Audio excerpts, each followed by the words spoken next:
আমরা যদি সরকার গঠন করতে পারি ইনশাল্লাহ আমি যেই পরিকল্পনাগুলো করেছি সেই পরিকল্পনাগুলো কোনো প্রতিশ্রুতি না, এগুলো পরিকল্পনা আমি দীর্ঘদিন ধরে কাজ করে এই পরিকল্পনাগুলো নিশ্চিত করেছি এবং এগুলো আল্লাহর রহমতে বাস্তবায়নের অপেক্ষায় রয়েছে। আমরা যদি ইনশাল্লাহ সরকার গঠন করতে পারি আমার এই এলাকার সাধারণ মানুষের জন্য আমি সকল সমস্যার সমাধান অবশ্যই করব এবং প্রত্যেকটি পরিকল্পনা বাস্তবায়ন করব ইনশাআল্লাহ।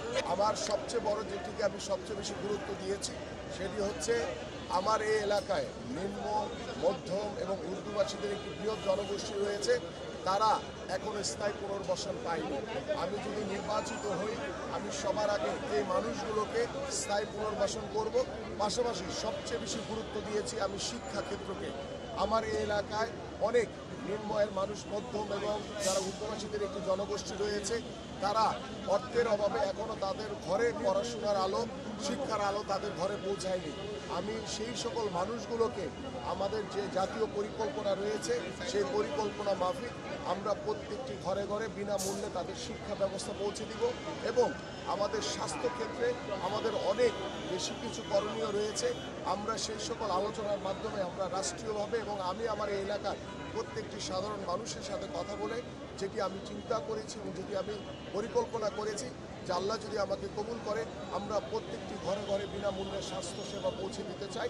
ঠিক এইভাবে আমার এলাকার আরও বেশ কিছু সমস্যা রয়েছে, জলাবদ্ধতা রয়েছে, মাদক, সন্ত্রাস, চাঁদাবাজি থেকে আমরা জিরো টলারেন্স নীতি গ্রহণ করে আমরা আমার এই এলাকাকে চাঁদাবাজ মুক্ত এবং মাদক মুক্ত সমাজ গড়ে তুলব ইনশাআল্লাহ।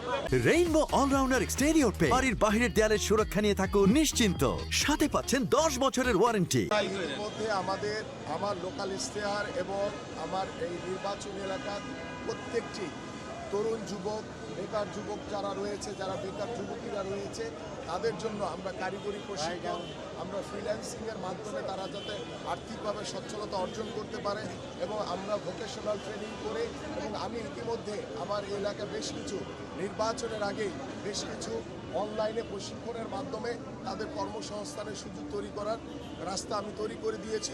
ইনশাল্লাহ নির্বাচিত হলে আমরা যেই আগামীর যে বাংলাদেশ হবে সেটা মেধার উপরে বাংলাদেশ হবে। আগামীর যে কর্মসংস্থান হবে সেটা আমরা মেধার উপরে ভিত্তি করে মেধা তালিকার মাধ্যমে আগামী কর্মসংস্থান সকলের জন্য নিশ্চিত করা হবে।